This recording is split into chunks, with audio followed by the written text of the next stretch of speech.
Good morning. Good morning, and welcome back to This Week at the Chamber, giving you the top 4 things that you need to know going into this week, and happy Economic Development Week, too.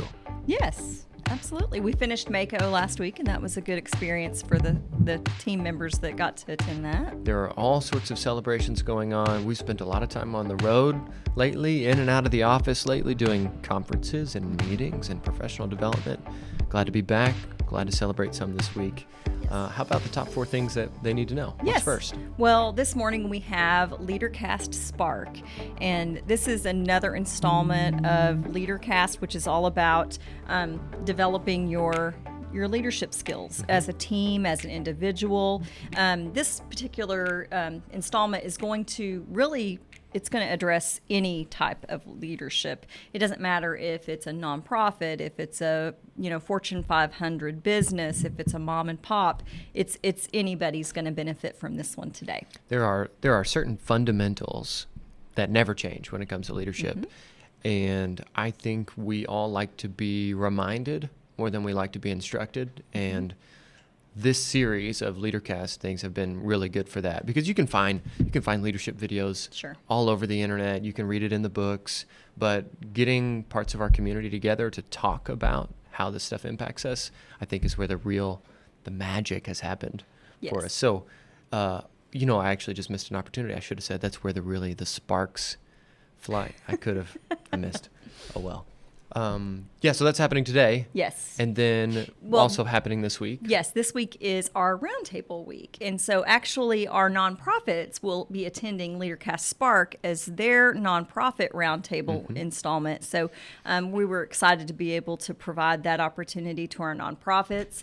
And then we'll also have our childcare, our restaurant owners, and manufacturing, and it's just a great time to bring people to the table to discuss what they're experiencing, and sometimes it's an opportunity to share knowledge and solutions, and sometimes it's just a good opportunity just to commiserate on things that might be struggles.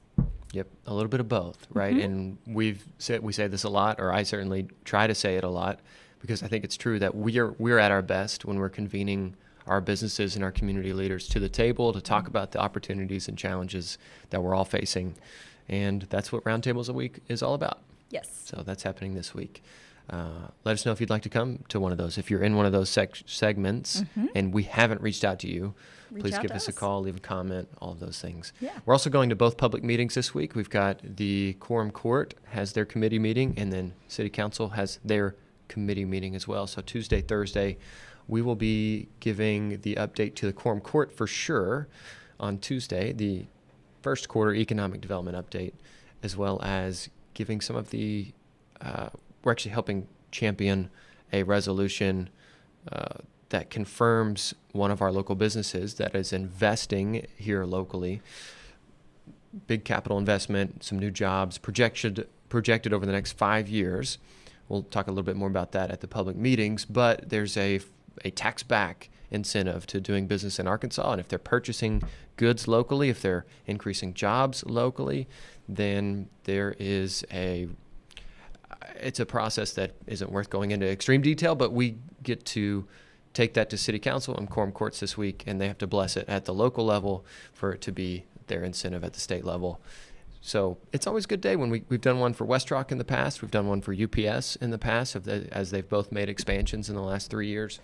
And we'll get to take another manufacturer there. So exciting. That happens this week. And then lastly, on that similar note, taking that Arkansas Economic Development Commission, that tax back resolution, they're also going to take that as an opportunity to come to Harrison. They've got some new project managers on their team. And as a reminder, why this is important, we sometimes get opportunities to showcase Harrison on a statewide or even a national level. We've got 5 acres on Industrial Park, a few different tracts of land or industrial buildings that are available. And oftentimes businesses will use a site selector to narrow in on the communities that they should go to and the pros and cons. But when they work locally, they go through the Arkansas Economic Development Commission. So the site selector is called the Economic Development Commission, and then they help be the points of contact for Arkansas into the local communities. So they will talk to us, and then we hopefully have a product for them. But if those project managers don't know what's available in Harrison, if they're not familiar with our local teams here, they're not familiar with the healthcare, the hospital systems, the education systems, all of those things, then we are not doing ourselves a big favor from a marketing side. So Thursday, we get the opportunity to give them a familiarization tour. That's great. Of Harrison. Wow, how about that? For all of those words, I should just say there's no guest this week. Maybe I should close us quickly, but it is Economic Development Week. It is. And there is a podcast out, actually. I think it just dropped this morning, for a roundtable of economic developers talking across the state of Arkansas for Economic Development Week. And I was in studio a couple weeks ago in Little Rock, so it's me and Stephen Hauserman from Clarksville and Ellie Baker from Magnolia talking about economic development in Arkansas. So maybe that could be your guest segment. If you're looking for something else to listen to, go check out the Arkansas Inc. podcast. Have a great week. Yep.